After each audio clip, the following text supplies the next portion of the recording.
Hi, welcome to DIY Essentials with your host, Paula Fortunato.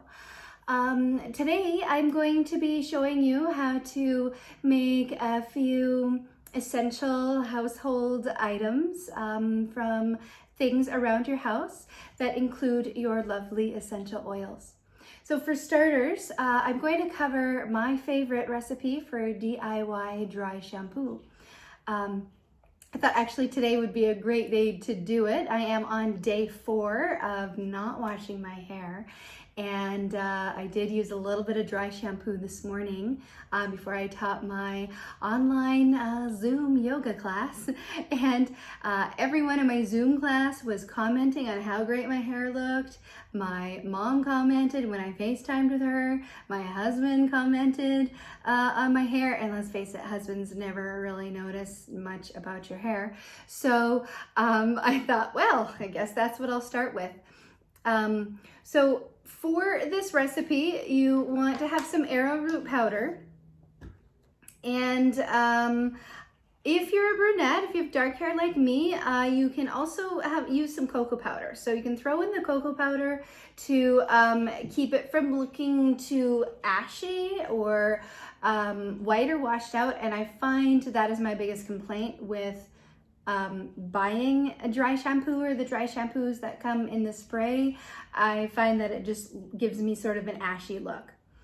Sometimes too, I like to add in a little bit of cinnamon, obviously as much as you feel makes or mixes with the best color for you. So when I am kind of sporting a little bit more of some reds in my hair, then I do add a little bit more of the cinnamon to it. You'll need a bowl, a tablespoon measurement, and your essential oils of rosemary, lavender, and cedarwood. So all of these oils are really great for the skin and the hair, and they smell really great as well. I also have my hand blender here with the whisk attachment on. If you don't have this, you can use a fork and you'll just have to whisk it really briskly, or you might have a manual whisk.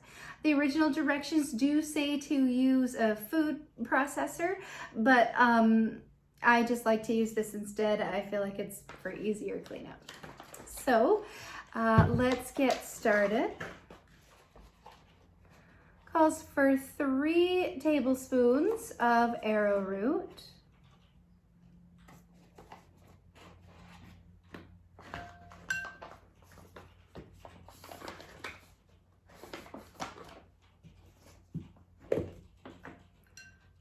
Two tablespoons, a little bit of arrowroot in my cocoa powder, no big deal.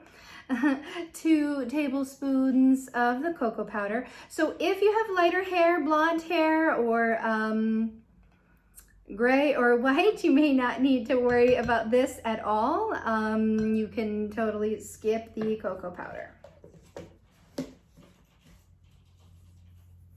So I'm actually going to start giving this a little bit of a mix first before I add in my oil.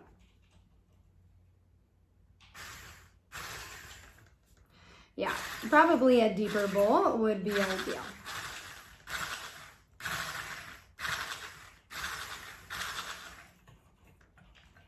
Really doesn't need much.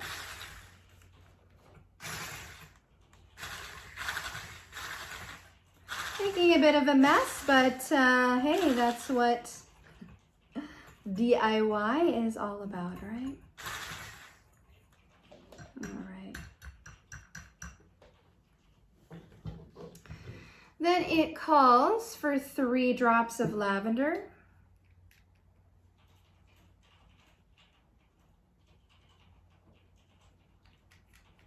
Oops, that was 4. 2 drops of rosemary,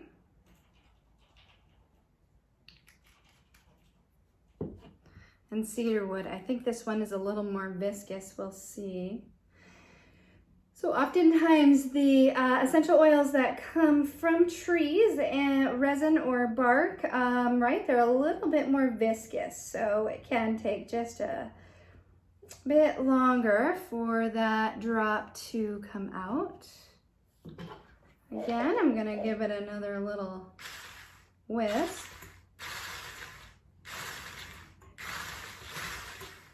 I'm not left-handed. Smells great.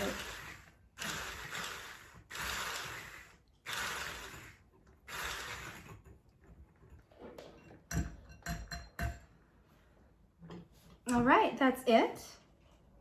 Then the best way to apply this is to use a blush brush. So this is just my hair blush brush, one of my old blush brushes that I retired from my face to my hair. And then you'll take the brush, just dust it lightly. So usually I get a little too much on the brush. I tap it off. And then you'll put it on the sort of greasiest looking parts of your hair, usually that's right close to the roots. It can help to give you just a little bit of a fresher look, and also I feel like it gives me a little bit more body. So I have pretty thin hair, pretty flat hair. So I also really like how this just kind of gives me a little bit more body. It just depends what you've got going on. You could take a little bit longer and kind of pull back, work it through other sections of the hair.